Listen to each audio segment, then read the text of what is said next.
Okay, so we are live 2/13/2025. I'm using a new system, and so there may be some not glitches necessarily, but there's some things I had to figure out. For example, the screen sharing, audio sharing. I may have to preload some tracks. No big deal. I'm just kind of getting used to restream without OBS because there's just less uh, crap, to put it simply. It gets to be very cluttered, and we've dealt with enough of the gremlin infestation. A few things tonight. One, if you are working on South Pole, the script is going to be posted tonight, and it's mostly an outline. There's room for ad lib, but I want to have the structure so everyone's on the same page. Scheduled live streams from now on. We're going to be 6:30 p.m. Mountain Time. So tonight, much later than we'll be in the future. And I think having a regular scheduled live stream will get our numbers up and we'll get more callers. And we want to get the back-to-back caller thing going again, where we would have nonstop.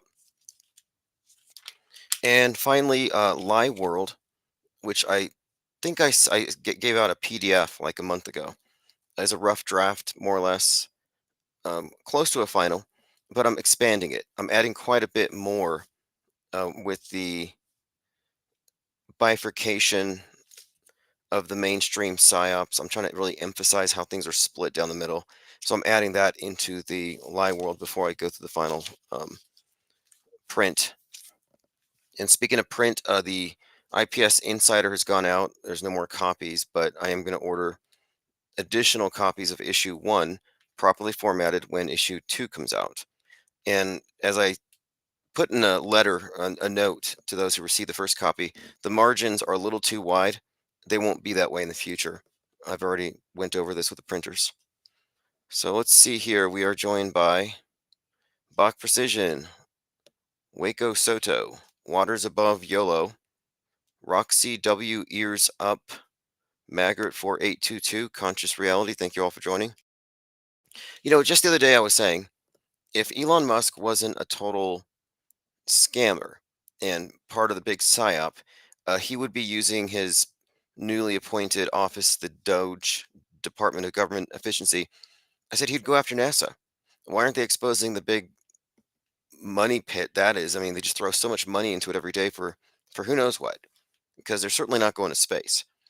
And sure enough, Musk is actually going after NASA. And some are pointing this out as a conflict of interests. So he's not going after it the way that I'm suggesting, but he is, in fact, looking at NASA as extremely wasteful, which is kind of interesting. We're looking at Musk, the fourth branch of president. It has the left in a panic. I'm seeing a lot of anti-fascist type, like Antifa is going to go wild this summer. I think we can go ahead and plan on that. Antifa is going to go wild. They're already planning it. The script is there.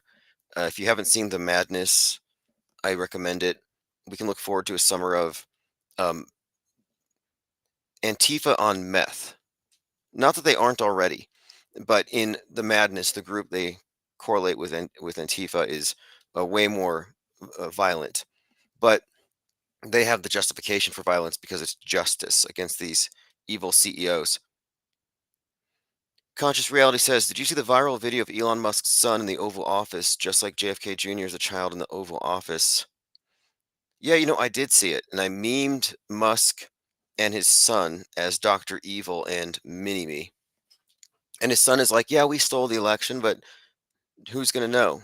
And he laughs. Like he's obviously been coached or it's a troll. I'm not quite sure, but people are saying he must have overheard something.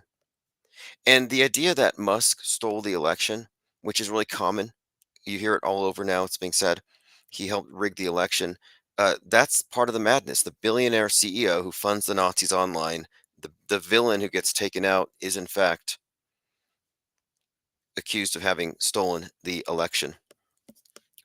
Maggart says, good prediction. Joined by Violent Pangon. Thank you for joining. Yeah, I think it's pretty simple to just make these predictions because we saw with Luigi Mangione the reemergence of the Joker narrative, and the Joker came out before the summer of 2020, and it all ties into class warfare. So you have BLM on one side and MAGA on the other. MAGA 1776, BLM 1619. And the 1619, 1776 thing is one of these bifurcations that I want to go into depth about and why I reference these years. Conscious reality says, is it real? Yeah, good question. Everything's fakeable at this point. I think there's pretty solid evidence that Elon Musk does, in fact, exist. I've often questioned the existence of Grimes. Grimes could be like Sim 1, that movie with Al Pacino, where they have is it Al Pacino? Where it's the simulation, and people don't know that this is a fake pop star. And I think that could be the case with Grimes. And I thought so because I listened to her speech about using AI to perfect communism, to get rid of systemic waste and fraud and liberate us from having to do forced labor, because that's not a vibe, as she said. And her mannerism, her cadence, it was just so musky.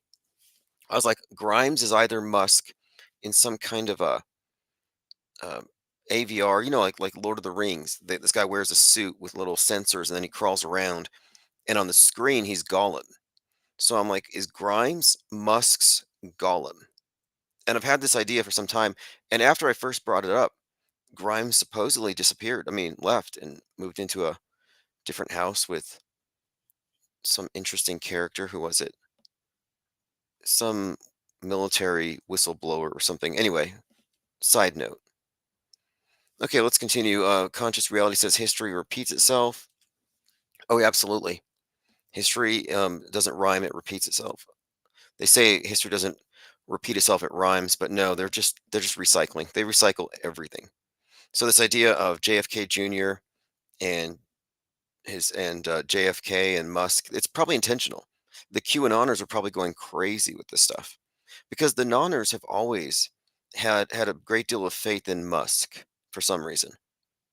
Same thing with I mean, there's a few characters that they really venerate, but Musk is still one of them. And I'm like, this is probably why why the flat Earth movement has been so reviled, because it throws away the whole space program in general, and you can't take Musk seriously as a savior for whatever, for free speech, savior of America. You can't take it seriously if you're aware of his space fakery and what space fakery actually represents. And I called this out when he bought X. I said, well, when he bought Twitter and he turned it into X, I said, Musk is going to be viewed by the global community as the leading cause of space junk and mind junk. And we're seeing that right now. SpaceX space junk is affecting flights. Planes are having to dodge space junk now. It's landing in people's yards. So space junk is a thing.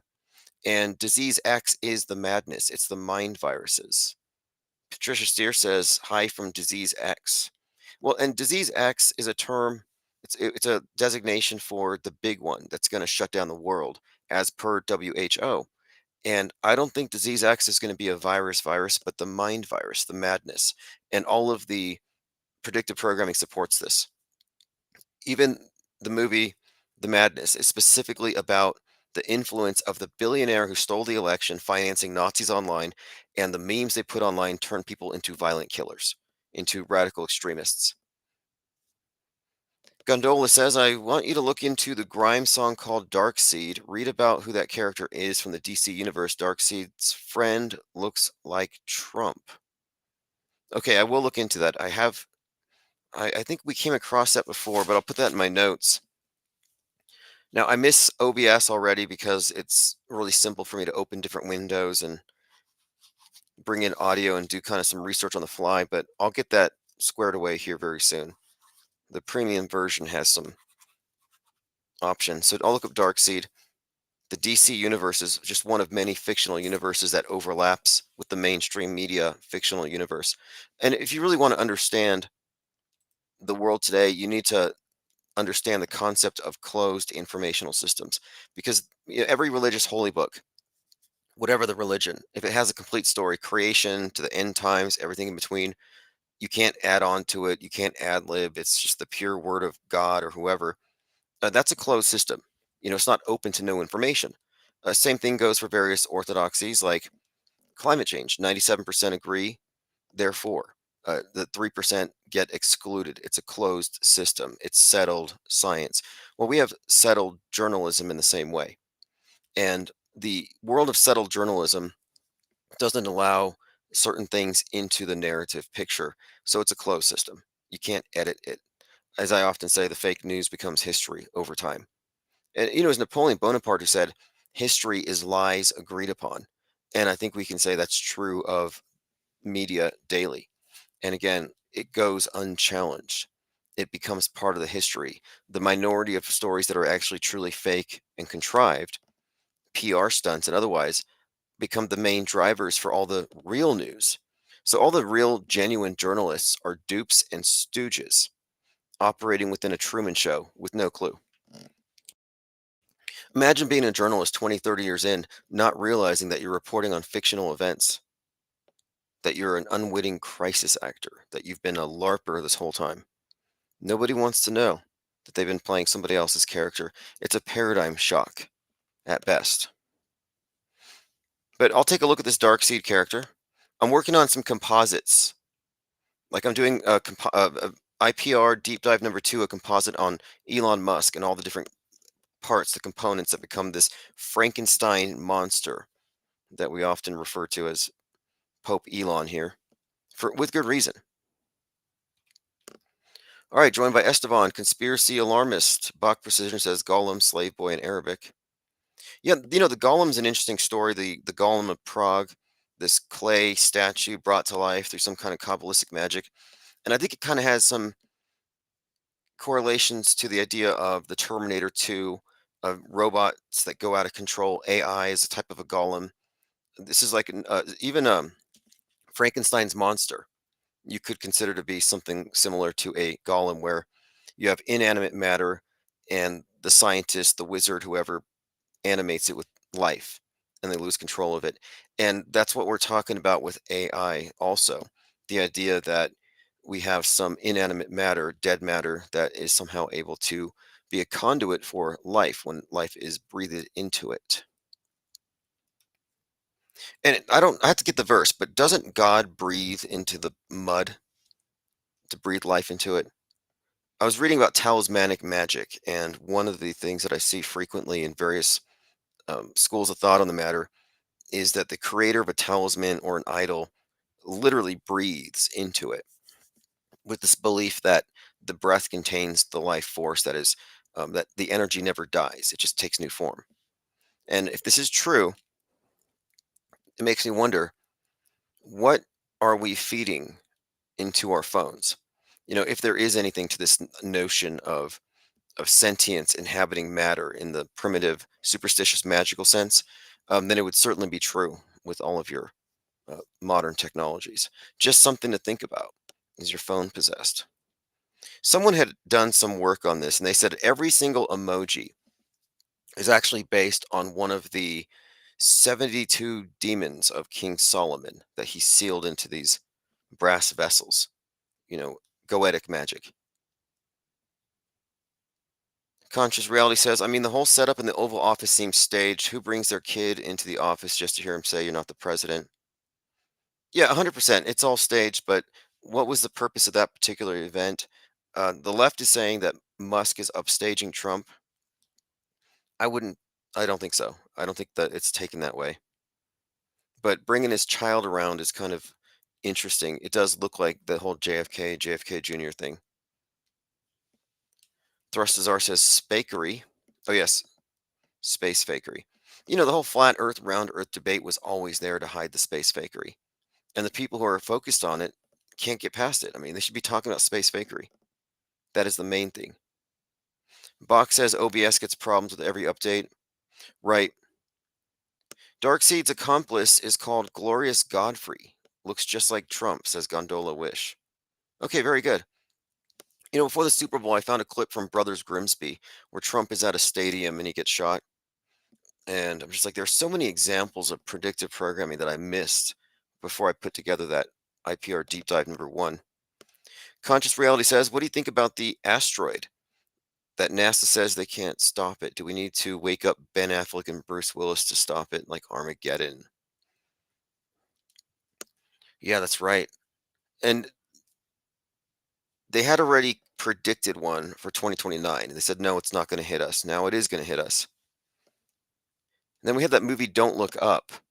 But see, in the movie Don't Look Up, there was no chance of stopping it because the billionaires, the I think it was like a combination of Musk and Bezos and maybe a bit of Steve Jobs, the main um, I guess the owner of the company that was going to mine the comet had doomed us all because instead of deflecting the comet from hitting the Earth and Don't Look Up, these rich individuals decided to mine it to make themselves trillionaires.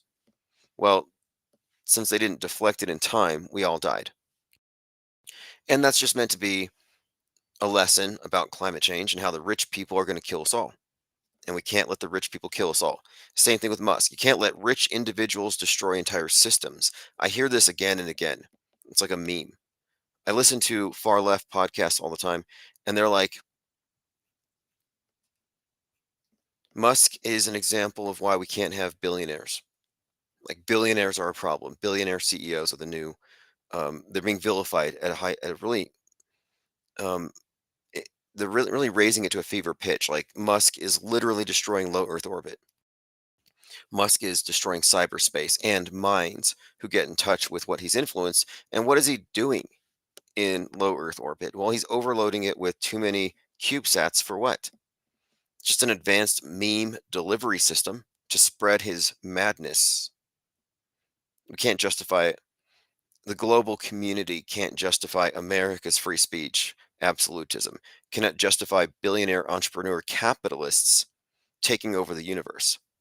When we go into the universe, humanity must do so as a collective, not as competition. And this is not a new story. There was a Netflix kind of a fake, it was sort of a documentary, mockumentary. I mean, it was a documentary movie called Mars. And it was about a trip to Mars. And there's two different groups. One group was a bunch of scientists looking for life, and it was just mostly female scientists looking for life on Mars. They're followed up by space cowboys, a group of male astronauts who are going to Mars to mine for oil. So the female astronauts, space travelers, scientists in their base, they find life on Mars. But the instant they find that life, the astronauts from Texas, which obviously represents Musk and his ilk, this is why you had Bezos wearing the cowboy hat. These space cowboys had gone out there and caused an earthquake, and everybody dies, or something like that. It's a it's a documentary, but Musk is in it, and they put in real interviews, so it kind of looks like it's real, like a hypothetical describing our first mission to Mars and why it was screwed up because we let the capitalists go to Mars. So the lesson is when we go to Mars, when we go to the moon, we will not be doing so as Americans. America has to basically um, be de-existed before we can go into space. We are the problem. And the movie Don't Look Up I alluded to was retelling the story of the Titanic in a way. The lead character being Leonardo DiCaprio. Titanic hit by an iceberg, Earth hit by a comet, which is just ice. And the story here, though, is that America is going to sink us all if America doesn't fundamentally change its relationship to its trust of science, mistrust of science, and also our political economic system, which is destroying the environment. It's just nonstop. The programming is nonstop. Hasn't affected me. I mean, I don't recycle. I have never I don't recycle. Nothing can make me recycle. I will put the wrong stuff in the wrong buckets. I hope I don't get arrested for saying so, but I commit climate crimes, I suppose, because it's a farce. It's a way to expiate guilt. It's a form of confession. Do you go to confession every week? Well, if you recycle, you kind of do. You're confessing to Gaia, your climate sins. And this is a thing. NBC has a entire website dedicated to climate confessions. And you have, it's really sad. Some people are like, I feel so bad for using so many paper towels to clean up after my cats. Will Gaia forgive me? Please don't send in the floods. It's superstition. And it's a repackaging of a more well-known myth, Noah's flood. And when you look at these stories, it's kind of notable too, and it has to do with the bifurcation I alluded to earlier.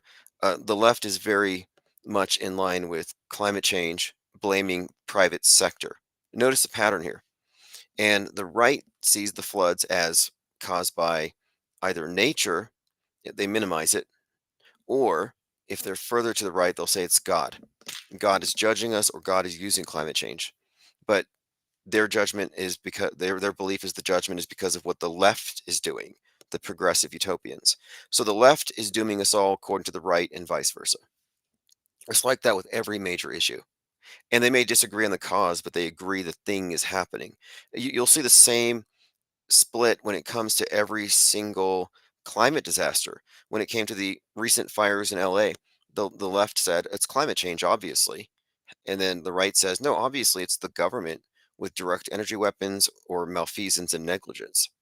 And before the news was really even big, I said, look, left is going to blame the right, private sector, capitalism. Right's going to blame government.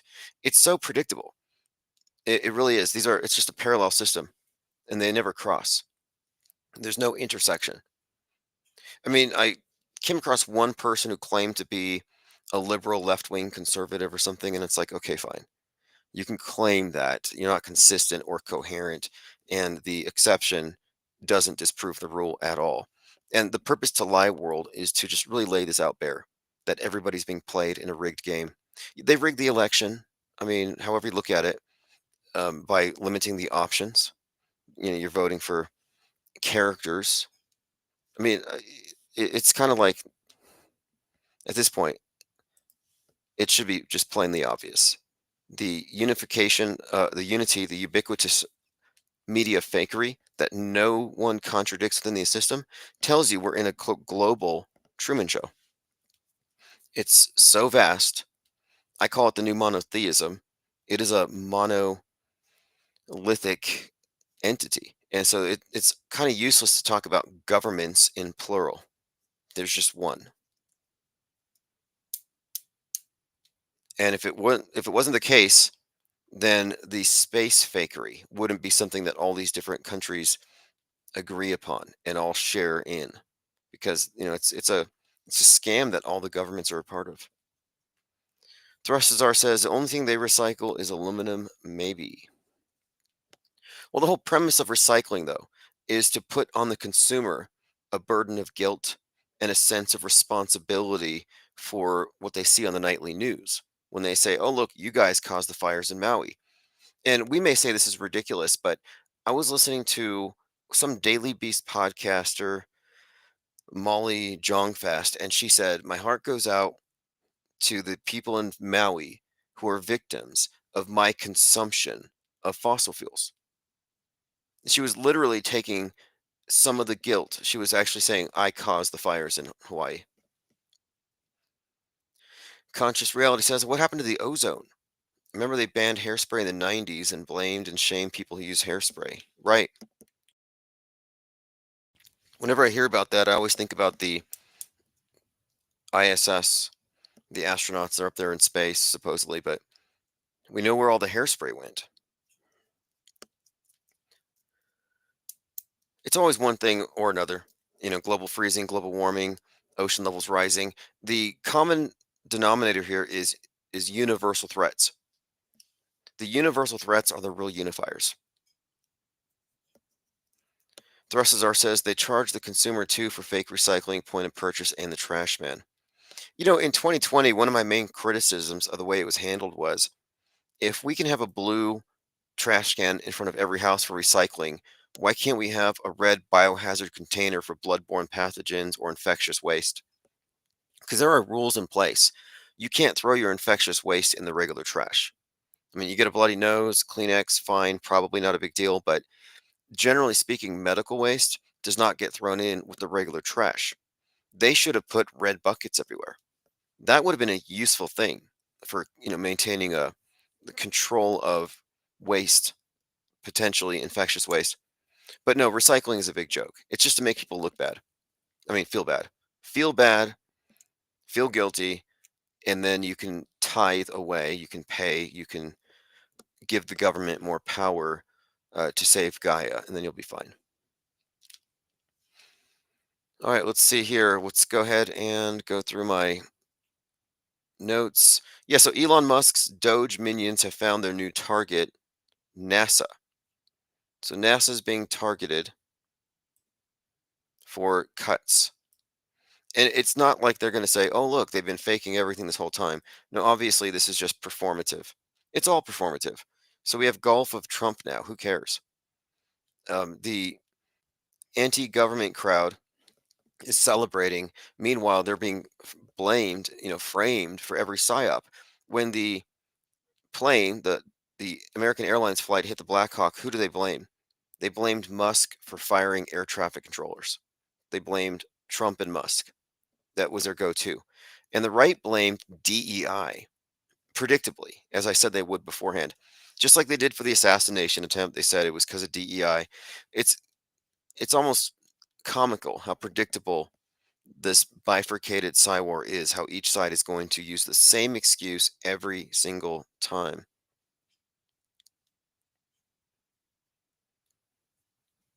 Truman says likely all the world leaders are friends behind the scenes.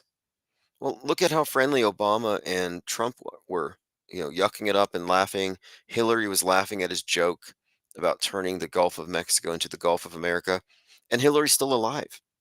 According to the hardcore Qers, the crackheads, spelled with a Q. I don't want to offend real crackheads, but the Q anon types. Uh, for years, they've been saying that Hillary Clinton has been git mode, that Obama has been guillotined, that the New World Order has been put down by the white hats. And then they show up and they're all buddies. And they have to jump through hoops. They'll say, oh, that's because these are actors wearing masks to make it look like everything's normal because they can't tell us the truth right away because it's too shocking. So they need a lot of QAnoners to get up to speed on the information to wake their family members up. I mean, they had this entire religious program based on it, sort of like almost Jehovah's Witness. There's some evangelical aspects, but the idea was that there was this major transformation happening behind the scenes, and none of these characters we see anymore should even be around. But no, they're all obviously in the same club. All the world leaders are friends behind the scenes. Yes. And I'm pointing out this structure so that people stop falling for the anti position. So you have Candace Owens pretending to be a truther, and she's talking about how on 9/11 this group of people were warned, so they weren't there. They were somehow spared. And people have been saying this stuff since the event happened. They have their scapegoat, but the problem with that premise is it assumes the buildings were really taken down by terrorists. It assumes all the deaths. So then it gives justification for finding a scapegoat because now we're mad because there's all these victims. So the anti position doesn't take you out of the box, and it gets you chasing a scapegoat that they manufactured for you. So Candace Owens is obviously a misleader, and she's getting ahead of all the major psyops to give you a misdirection line, what I call a guardrail. Candace Owens talking to Bart Zabral about the moon landing being faked, but they don't talk about the ISS. Yeah, let's talk about a dusty, dusty old psyop from 60 years ago. All the main participants are dead or senile, just not even there. And meanwhile, let's not talk about the concurrent ongoing psyop that's been going on for what, 24 years. Didn't Joseph Smith get those golden plates in secret, says Gondola Wish. From what I heard, and I was briefly married to a Mormon when I was in the military, Joseph Smith was chasing some frogs through the woods, and they stopped, and then they turned into an angel who said, dig. And he dug, and he found these gold plates. And then he took them home, and he had them transcribed. But no one was allowed to see the plates but him. He had a sheet. So as he transcribed, someone else wrote it down. And before this, he was involved in treasure hunting and other such things. Yeah, the angel Moroni led him into the forest. I consider the Mormon church to be sort of like a Masonic Catholic amalgamation. It really has a lot of Masonic elements, the endowments, the Masonic underwear. The retro baptism is kind of neat. So, like, you didn't get baptized, you're in hell, and so then in the temple, they're able to pull you out or something, if you believe in any stuff. Now, I don't think their celestial kingdoms are very equitable. Like, they have various levels of the afterlife, and I think you have to be in the right place, born in the right families to go to the top heaven. I would probably end up I don't even know if I'd make the cut, to be honest. All right, let's see here. Let's move on. We're talking about Luigi. Oh yeah, Elon Musk is the enemy. Let me share this screen. So there's been this meme going around. Elon Musk is the enemy. Right out of, like I said, this is right out of that TV show, The Madness. Now this is a glowering, angry looking Musk, looks like Big Brother. And then you have Luigi and the Batman signal. The folk hero, Luigi Mangione, is templated off of Joker.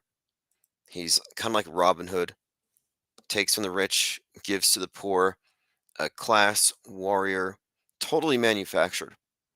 Some people say, well, so I've heard some people ask, how do you know it's fake? What makes you say it's fake? Well, we have hallmarks. Like, first of all, how do you know it's real? If someone says, how do you know the Luigi Mangione thing was fake? You have to ask them first, how do you know it's real? Because their answer, alarmingly, is, I saw it on TV. Okay, well, if you're someone who knows how much media fakery is going on, it routinely goes on, then why would you selectively choose to believe this one? If you're smart enough to figure out that Trump faked the assassination attempt, that was a hoax, then why would you think this one would be deserving of less scrutiny and skepticism? But the hallmarks of a hoax consist of, in my view, uh, concurrent drills or or predictive programming and a bifurcated political narrative where each side has a perfectly polarized response to whatever it is.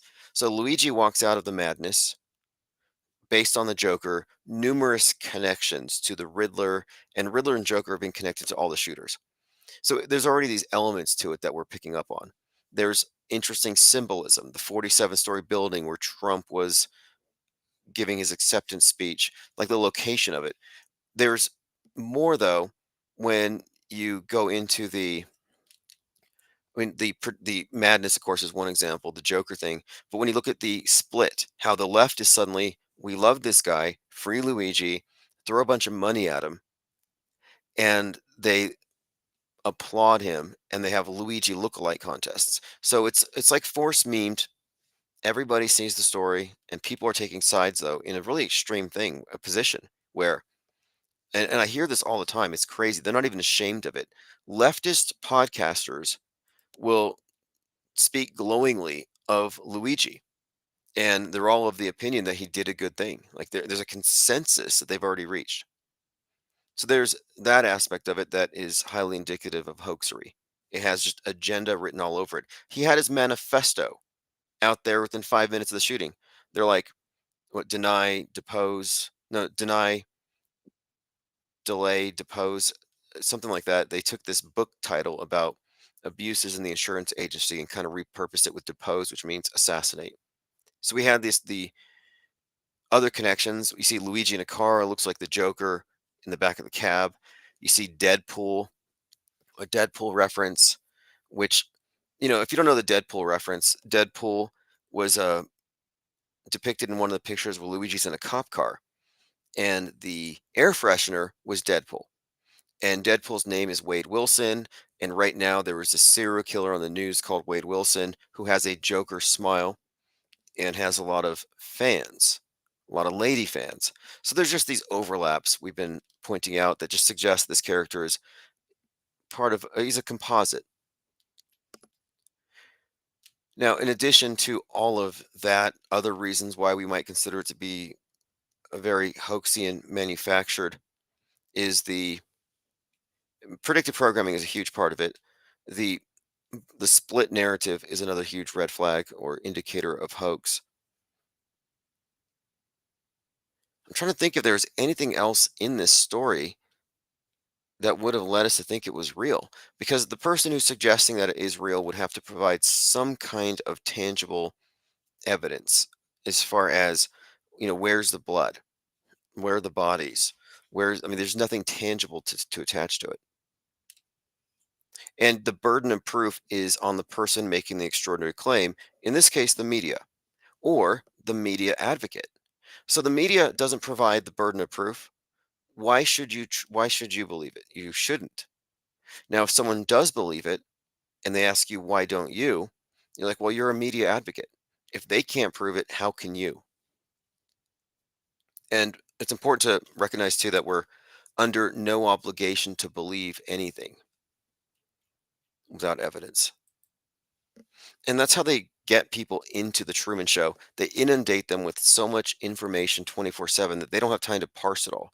And they end up having to rely on faith and trust. And that's by design. Trust me, have faith. Well, that's a blind spot. And I describe the media as an excellent liar, a good liar. A good liar doesn't lie with every breath. They lie strategically when they have the trust of those they intend to lie to. So, this trust relationship with media is really the weak spot. That is the thing that gets people caught up in these lies and gets them to believe misinformation. Trust. It's like you don't need to trust. You can trust but verify. I say don't even trust. Maggart says, Tim, you ever been married? Yeah, it's well, I was in the military and I did marry a Mormon and it was a huge, huge, colossal mistake. It wasn't the Mormon side that was a mistake. I mean, I think even that's when I learned about Mormonism, but because of her past behavior, even before I met her, she had been excluded. And that's when I learned that it's sort of an elitist organization that uses shame and ostracism to keep people under control, to keep people in line. I mean, it's a fascinating cult to study, a religion to study. I don't know how people believe it. I mean, I really find the story of Joseph Smith, Brigham Young, to be kind of comical. Now, did they really tar and feather him? I don't know. I don't think he was 33. You know who was, though, besides Jesus? Martin Luther. Martin Luther, when he nailed his list, his 95 theses to the door of the church, he was 33. And I don't have anything against religions. I'm an alien anthropologist. I'm here studying it from an off world stage perspective and looking at it objectively. I look at these different systems and I'm recognizing the overlaps and how it all appears to be interlocking. And I think that's the main takeaway here is that these are all interlocking belief systems. They're sometimes they're mutually exclusive, but they adhere to the big picture enough to where they're not censored. For example, Scientology. You might think Scientology isn't taken seriously, it's just a cult, but no, actually, it's a template for our future concepts of religion. It's a space religion. NASA is a space religion. I call it NASAtology for a reason, because there's a point where science gets replaced or becomes augmented with stuff that you can only believe if you have faith and trust that they're not manipulating the information. And that's typical of religions where you have to trust the priesthood, the ones who've had the view, the God's eye view. Wake Soda says religions are death cults. Yeah, and we can also expand religion to say political ideologies. I mean, we're talking about belief systems. Anything can become something of a death cult in the sense that it's a death to the individual to the extent that you must sacrifice your autonomy for the benefit of the group or sacrifice the autonomy of mind to remain in agreement. And belief systems are unchallenging. It's passive. And that's why I make a distinction between the passive media consumption of the general public versus the active media consumption of the media fakery analysts. Maggot says, thanks, Tim. Just asking. I've never been. Yeah, I think marriage is fine if you have kids and stuff. I mean, whatever. I just think that it's not something to do flippantly because it takes a while for the mask to slip off of people, and the brain chemistry to wear off so you can see clearly. But that's what people do. I was obviously uh, probably dumb and emotional or something. It was a long time ago. All right, let's move on. We were talking about Luigi. Musk is the enemy.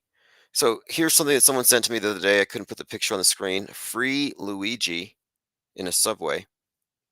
I mean, this is a meme that has been disseminated from the top down, and now it's bouncing back from the street level. This isn't a Poe. I mean, what's intriguing about this whole thing is I talk about the bifurcation, the left right split, but the left does not need Poes. They don't need to fake it. They don't need to stage people burning dumpsters and looting. Uh, and the reason this fundamental distinction between left and right, even though they're parallel systems and it's a political horseshoe, the left is intrinsically married to the state, whereas the right takes this anti-state stance. So the anti-government or limited government versus pro-big state, state-olatry, worshiping Big Brother, that explains the fanaticism you see on the left, where for them, they're signing off on the idea of a class enemy that can just be shot in the back. And the show The Madness has this accused assassin given cover in the hood. Like the people are protecting him because they see what he did as a good thing.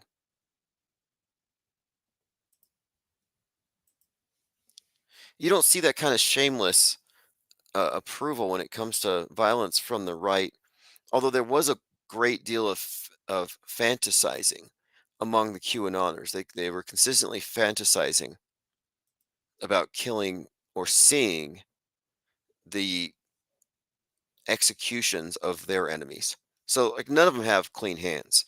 Both the left and the right have theatrical blood on their hands. I mentioned this the other night, but it's worth repeating. Trump sends moon rock back to NASA that has been displayed in the White House since 2021. This lunar sample is going back to the NASA headquarters. And why? It says the U.S. Space Agency has long had its sights set on sending Americans back to the moon before the decade is out, but Trump is more preoccupied with planting the stars and stripes on Mars, to be exact. So the suggestion here is that Trump stripped away the moon rock from the Apollo mission because we need to focus on Mars. What's up, Will Niedrick? Happy New Year's to you too. It's been a great new year so far. 2025 has not disappointed. PSYOP rich environment. This is our think tank's was 7 years strong, and we're getting better. We really are. And that's become apparent over the next few months, in my opinion. You know, the truth just needs to be elucidated. It stands on its own, and it's been guardrailed, it's been obfuscated, and we're clearing a lot of that fog away. And once you clear it away, I mean, it's a one-way trip when it comes to off-world stage. Once you leave the world stage premise, you understand, or the closed system, you understand the whole concept here that, like a religious worldview, prepackaged, not open to outside input, mainstream media has the same function, the same structure. It's a closed system. And closed systems are intrinsic to this whole thing and how it works. The Truman Show is such a perfect model for how this thing really works. But this particular closed system we talk about of MSM includes the alternative versions of things. And so the alternative media people think, oh, we're breaking the matrix, we're stepping out. It's like, no, you took the red pill. You went deeper into the deception. NA literally says the White House believe in moon rocks. Well, the moon rocks, as far as NPR knows, were petrified wood. which means since astronauts can't lie because they're all honest, right? NASA doesn't lie. Therefore, the moon is either A, made of wood, or B, and I think someone brought this up the other night, 66 million years ago when that 33-mile wide space rock hit the Earth and killed the dinos, it knocked a lot of biomatter into the space between the Earth and the moon. And so parts of the Earth, dead dinosaurs, dinosaur bones, and presumably trees, and maybe a bit of ocean splattered on the moon, right there on the face of the moon. So it's dripping with dead dinosaurs and ocean and trees. And I would imagine 66 million years later, it would be largely petrified. So maybe that's what they picked up. There are dinosaur bones on the moon, if you believe the official narratives, if you have faith. All right, let's move on. I wish I did. No, no, not necessarily. I wish there was evidence to support their claims because it would be a lot cooler. Like, who wouldn't want to live in a solar system where you do have like a dinosaur belt? You do have evidence of dinosaurs and dinosaurs being splattered across the solar system.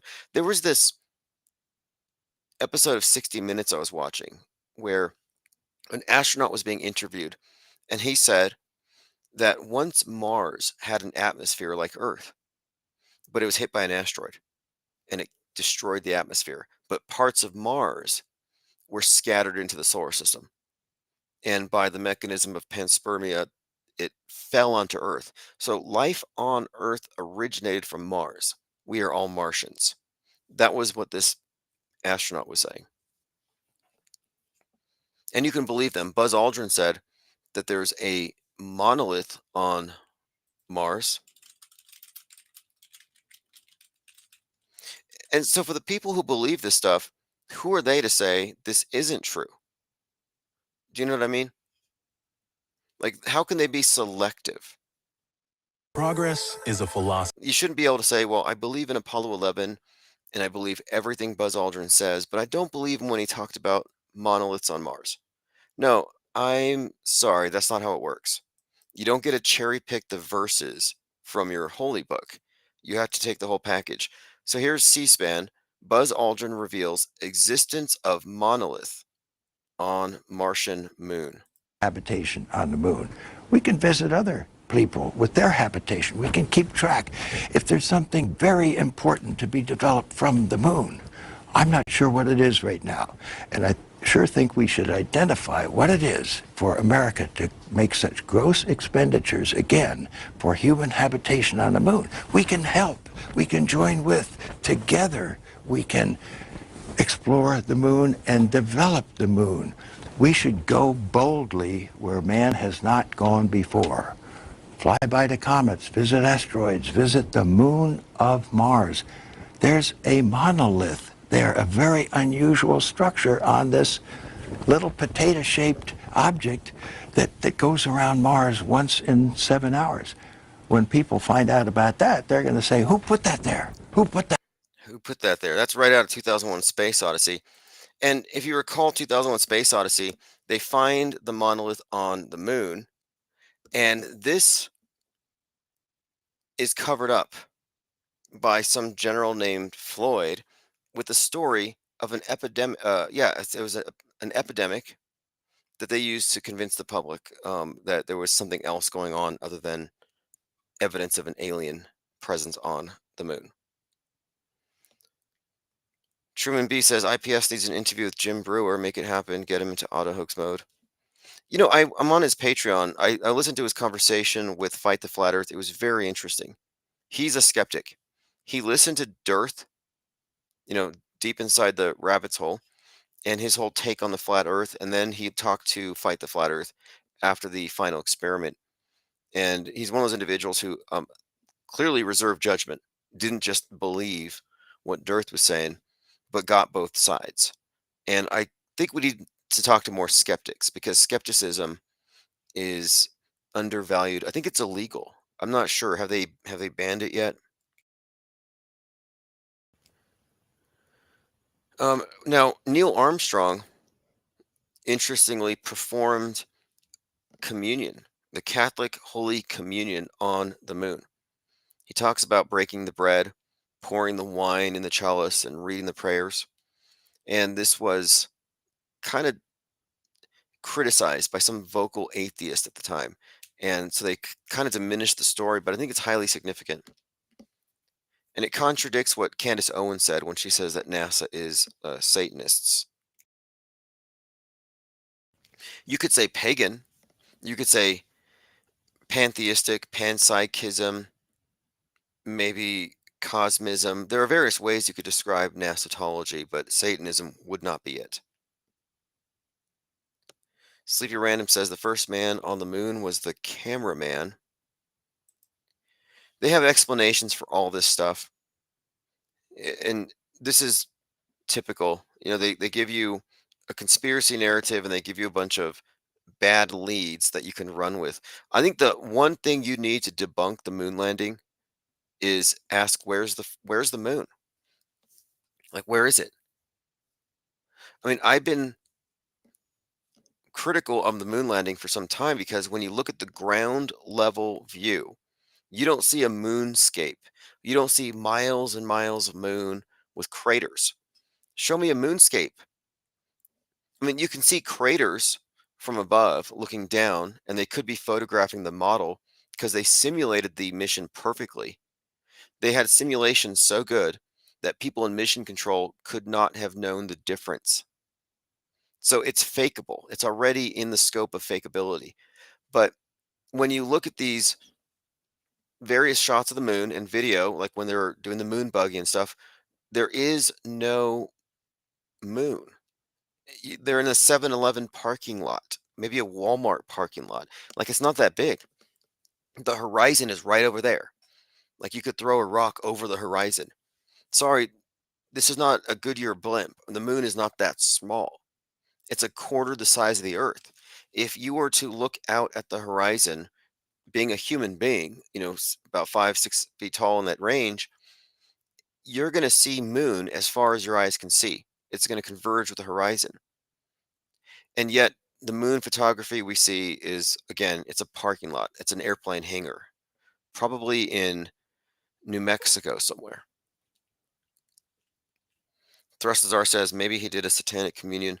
Well, it's just a misappropriation of Satan, and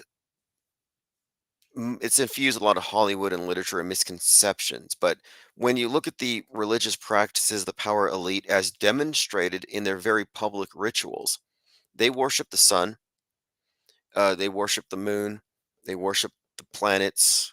And by worship, I mean they venerate, they make observances, they recognize the cycles of time and reenact them on a human microcosmic scale. That's what the Sabbats are. That's what the celebrations of the solstices and the equinoxes are. The dramatization of the sun god's life is a personification of a sun. And this is what they actually practice. It's worshiping nature. It's like, I call it, it's not even polytheism, it's more like animism. It's a worship of the forces of nature. So Satanism wouldn't explain it at all. And besides, the Satanist religion, they don't even believe in Satan. It's kind of this atheistic LARP. Conspiracy Alarmist says Brewer interviewed Truth777, the YouTube mask guru whose real name is Tyler Ritter, son of Jack Tripper. And Brewer tried to lead Ritter to blame Jews, but Ritter hijacked the convo and said whites. Interesting. Well, that's another split. Which side are you on? Critical race theory or critical Jew theory? CRT, CJT, left and right, each have their own scapegoat in the other.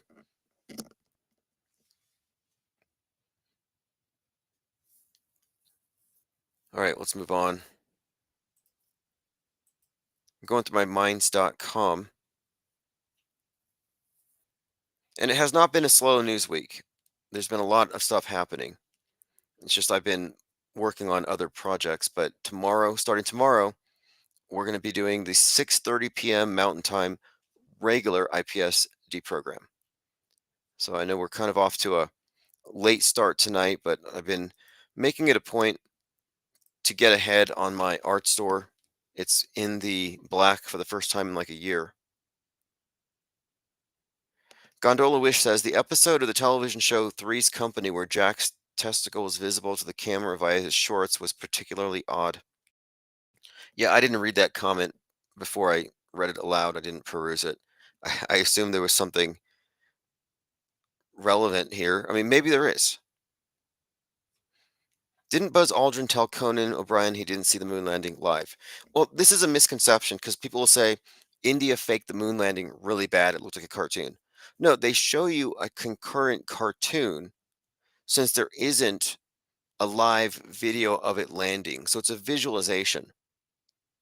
But the public doesn't seem to notice this. They take it literally. They have to be told it's fake. You know, you had that recent mission. What is it? Artemis.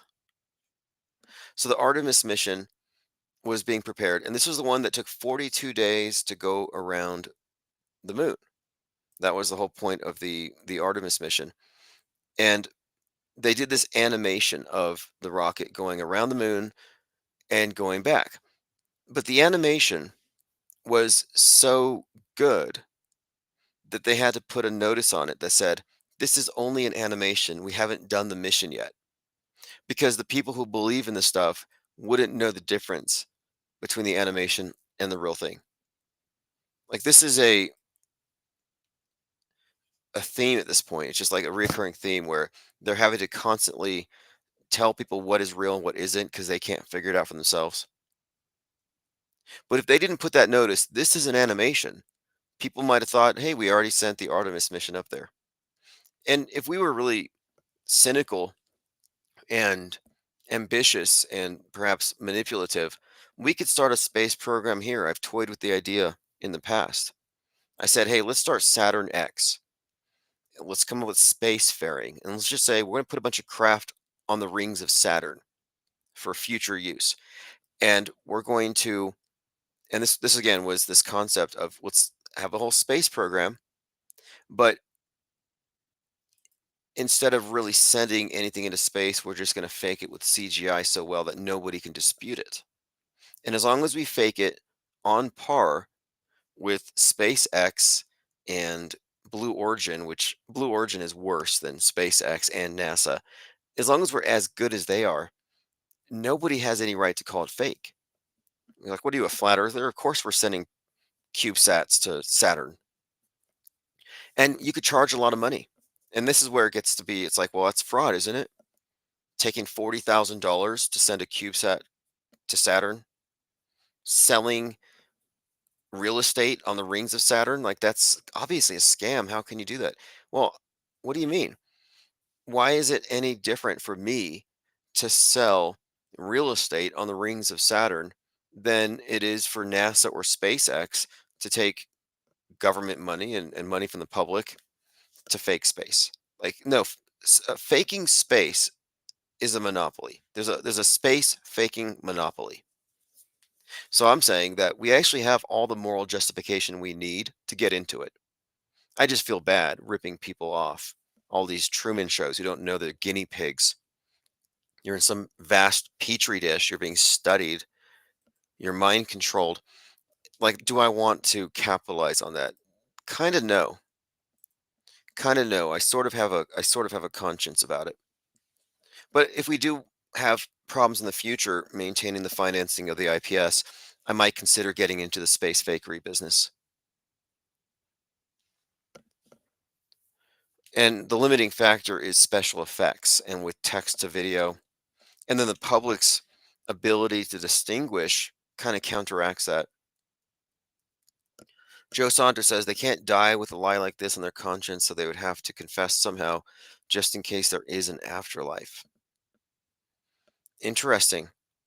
Have there been any examples? I mean, Werner von Braun supposedly told his assistant that they're going to subjugate humankind with fake asteroids, climate change, and aliens.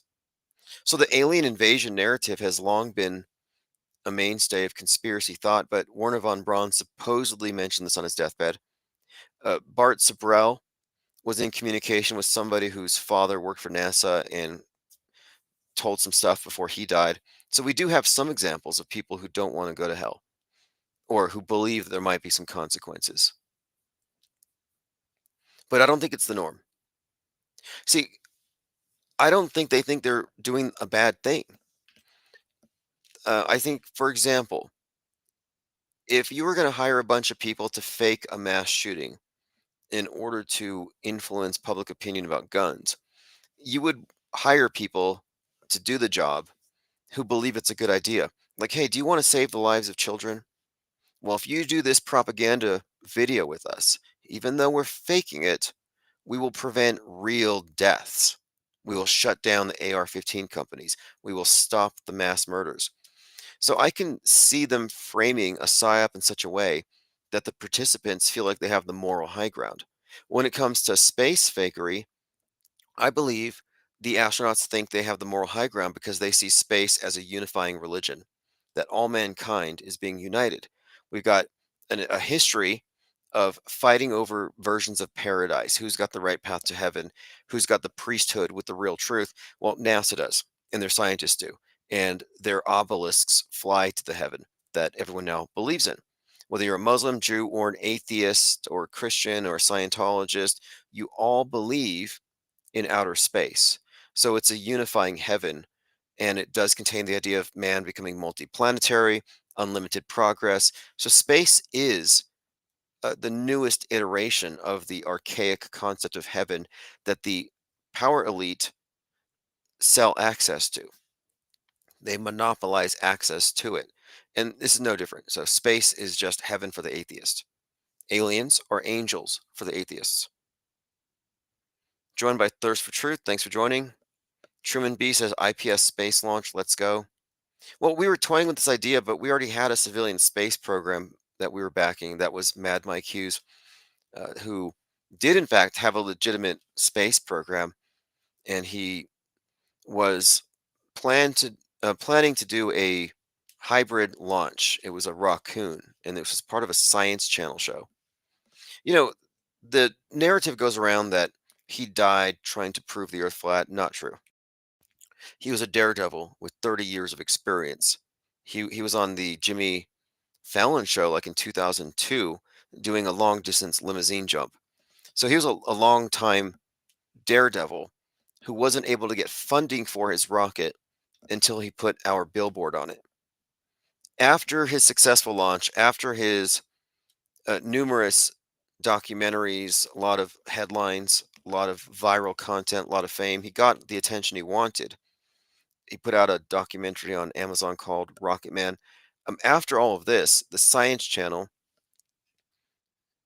put together a show called Homemade Astronauts, and they were going to follow him on his trip to space. So it was during a Science Channel production that his final launch occurred.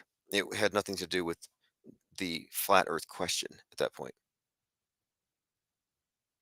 Gondola says, I wonder whatever happened to that caller who would call IPS collect from jail. Yeah, hopefully he's listening. If he comes out, we'll invite him over if he's local, depending on what he was in jail for. Joe Saunders says Rocket Man was on the Roku TV a few days ago. He's the greatest. And that was a great documentary. I mean, very well produced. And what he did was incredible.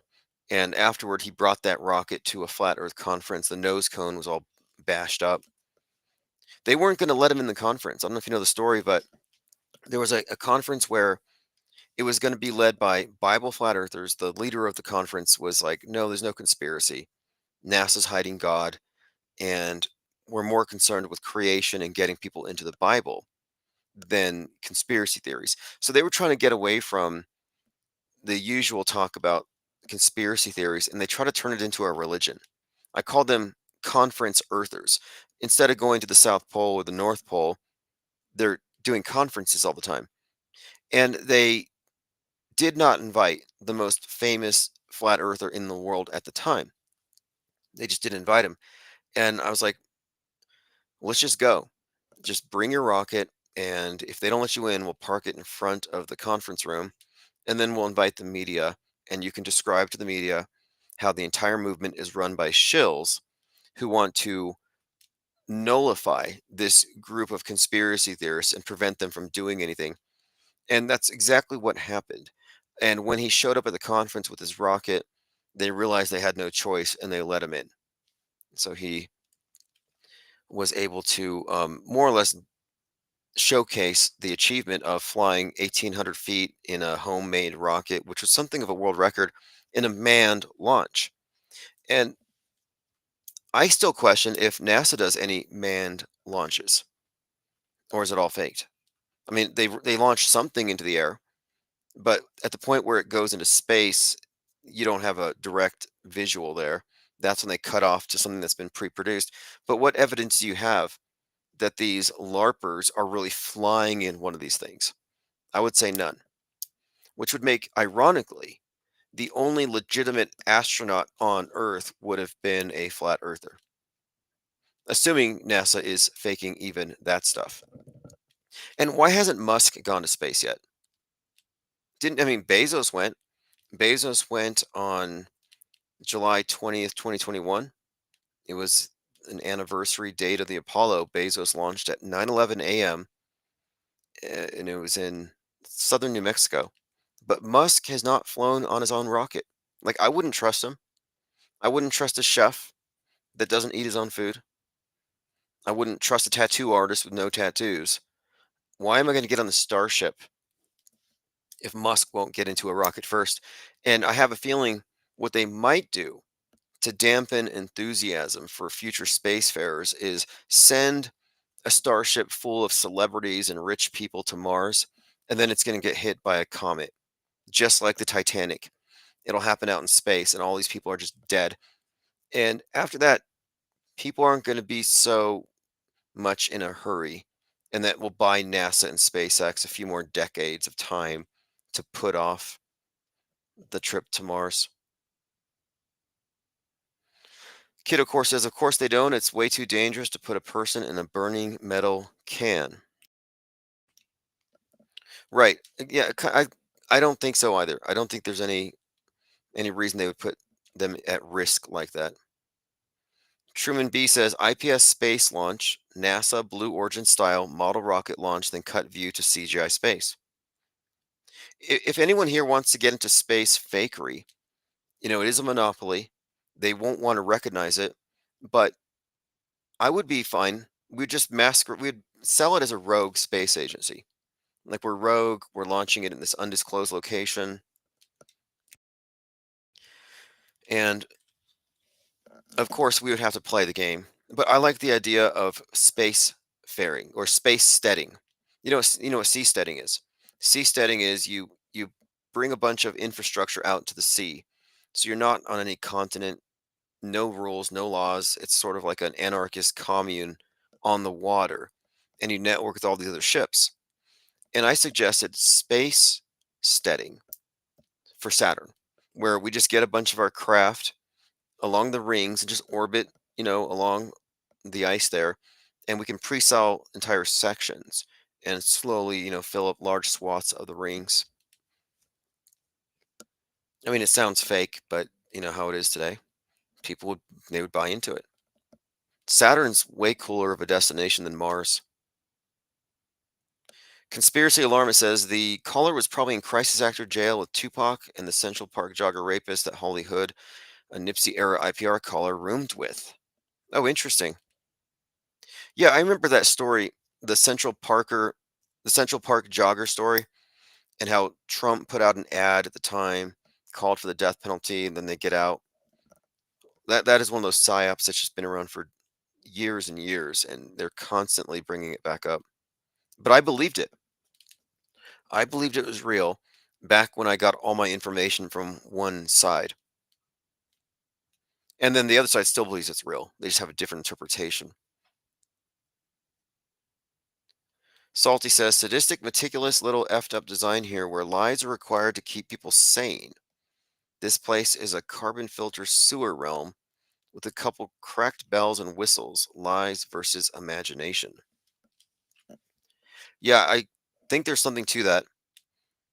And lies in particular. I'm really obsessed with the notion of lies. I'm kind of like this lie world book is about it because you can't separate the use of the strategic use of lying and worldview formation, and it's just unbelievable when you get down to it, how these lies become entrenched, they become defended, and yeah, everybody becomes by default something of a liar. And the truthers that we often criticize are made to lie to themselves even, but they're not overtly lying, but they're lying because they've been manipulated into bad argumentation with logical fallacies. So there's various versions of lies. There's overt, covert, unwitting lies, deliberate lies, lies by obfuscation, and then you do have these bits of rhetoric as well, sophistry. And the worst ones, though, the most potent lies are the visual lies. And this is the deep fakery. Like, I got lied to. I believe in clownfish the size of whales because I was on TikTok and I see this clownfish the size of a whale. It was so real. But the visual lies are impossible to just flat out reject as easily as you can take a spoken lie and deconstruct the argument itself, because the visual lies are basically just only have to fool your your vision. They don't have to fool your mind in the same way. It's like illusion. You know, Les Luthor uses the phrase illusion warfare, and I think that's one of the best descriptions of this that we've seen. Salty says, if I have to lie, then I choose my own imagination, not allowed here. Yeah, the imagination is also something I think is an interesting subject for discussion, because I think what the predictive programming does is it aims at the imagination so that you mentally you empathize with characters and situations. You live it mentally as a drill, as a simulation in your head first. And then the thing happens in real life, and your associations are going to be from your own imagination. So, for example, when 9/11 happened, many people compared it to the Roland Emmerich film Independence Day. And that's because, and Armageddon and other movies, Deep Impact, there were so many movies where you saw iconic buildings falling and stuff falling from the sky, national disasters. I mean, these national emergencies and these big disaster movies. And these disaster movies saturate our imaginations, and then they perform the same type of thing on the world stage. And because it's so recent in your memory, it's actually, I think, there to bolster it. It's similar to there was this a psychologist who was talking about how she had a movie poster in her office and it was Disneyland, but she included some Warner Brothers characters. So you had Elmer Fudd, Bugs Bunny, and Daffy Duck, Warner Brothers characters in Disneyland on this poster. Well, that would never happen. Those characters don't belong there. But when she talked to her patients about their trips to Disneyland, she could ask them, did you take a picture with Bugs Bunny? Did you meet Bugs Bunny? And they would agree, and she would be able to get them to even elaborate on their supposed memories of seeing Bugs Bunny adjacent to Mickey Mouse. Well, that never happened. And she said that subconsciously, they're picking up everything in the room, and now they have this association of Bugs Bunny with Mickey Mouse. It's so recent that it's easy to get them to recall it. This is called retroactive interference. It's called misinformation effect. And the Mandela effect is actually the misinformation effect. And I determined why they don't debunk it. The Mandela effect is a very popular conspiracy theory, and it's been promoted, it's mainstream. And the reason they do not debunk it is they want you to be Mandela affectable. They want to be able to mess with your memories and your recollection. They want to influence your perceptions by screwing with your mind, gaslighting you, etc. And my contention here is that to keep you susceptible to the misinformation effect, they can't educate you on how to see through it. So you're meant to be dupable. And the Mandela affected people have been duped by the misinformation effect. And the tricky thing there is their egos do not allow them to walk back from a wrong explanation, a wrong answer that they attach to. And so they end up in their own little world. So even though they're not in a separate universe and reality's not shifting, they ironically do enter into their own universe, their own solipsistic closed system.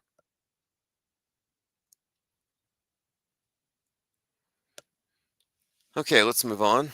Just scrolling. There's going to be a lot more to talk about tomorrow. I'm kind of slow on my notes tonight. The Super Bowl was underwhelming to me. I've been listening to various takes on the halftime show, but there is something there to it.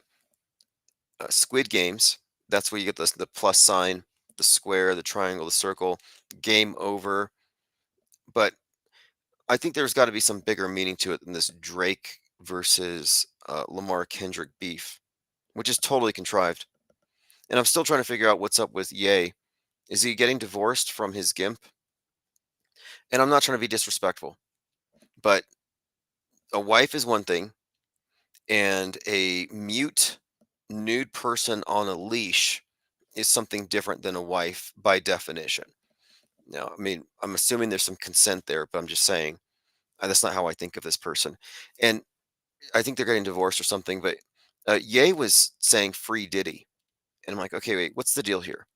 Diddy, Drake, Epstein, is any of this real? Is anything being exposed? All this hopium. There were truthers who were saying that Musk and X and Kendrick Lamar were going to expose the deep state during the Super Bowl. People look at the Super Bowl like it's some kind of like this is going to be the revelation. This is some apocalypse. It's like no, it's just a dumb ball game that they attach to their pagan ceremonies every year. Always a nothing burger. Conspiracy alarmist said the white racist killer Tupac was in prison with named Joey Fama. That fictional race killing was devastating for New York City race relations. Yeah, the race war psyops are intriguing, and these are categories. You know, you got school shootings, you got Allah Akbar terror attacks, then you have mall shootings, and then you have the race war stuff. You know, the cops martyring somebody, and then you have I guess truck attacks has been something of a category, but that's kind of a subset of radical Islam using vehicles and planes. But the race war psyops are very powerful, obviously. And in those ones, we find the hallmarks of hoaxery in the very same way in all of them. But, you know, we say it's all fake or it's all movies. We live in a Truman Show. That doesn't mean that the media is somehow exonerated from culpability for being just plain evil, for inculcating racism, fostering division. I mean, this is modern warfare. It's just that it's mind war, but it's still pretty terrible. I mean, the PSYOP entertainment complex is what we're facing. And truthers are conditioned to only think about the military industrial complex because they're trapped in the illusion. What I'm saying here is that the PSYOP entertainment complex, the idea here is that the art of war, you know, Sun Tzu, the supreme art of war is subduing the enemy without any fighting. And what I'm saying is we've been subdued in this manner. And they need the polarization. They need the tug of war. They need the chasm splitting the two sides. And I'm really looking forward to getting this book completed, the lie world, because I think the key is bifurcation. And I'm working on a cover for it that has a forked tongue because we're talking about lies and the father of lie. I mean, I'm not religious, but I like these symbols and stories. So you have God, let there be light. There's the chaos, the darkness, and he speaks creation. So, in other words, his words, the words of God, would necessarily correlate to what is being created. It's truth. These are descriptions spoken into existence. And then the devil, who is the enemy of God, is the father of lies. And so, what are lies? Misdescriptions of creation. So, I look at the split tongue, the forked tongue, as an apt symbol for the mass media, how it is completely divorcing us from creation by misdescribing it and by contorting the way that we process information in such a way that we adhere to the lies and treat the lies as truth. And so it's this perfect inversion of reality. And I think that the off world stage perspective can be elucidated by describing the system, the closed system of lies. But yeah, I say bifurcated psyop because I think of the forked tongue of the snake. All right, so let's go ahead and I'm going to have to end this for tonight. We have quite a lot to go over tomorrow, but we're going to be live earlier and we'll be taking calls. And I'm pretty sure that the earlier live streams will get us a lot more, back-to-back calls, which is always entertaining. We have the most interesting calls on the internet, in my opinion. This is Chief Crow Auto Hoax. Thanks for joining. I'll send archives.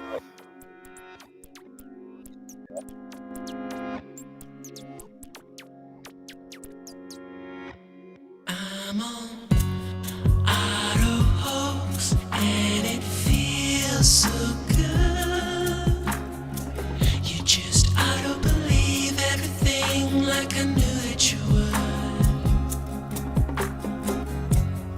In my dream, you know I ain't got time, baby, for another crisis actor with soulless eyes.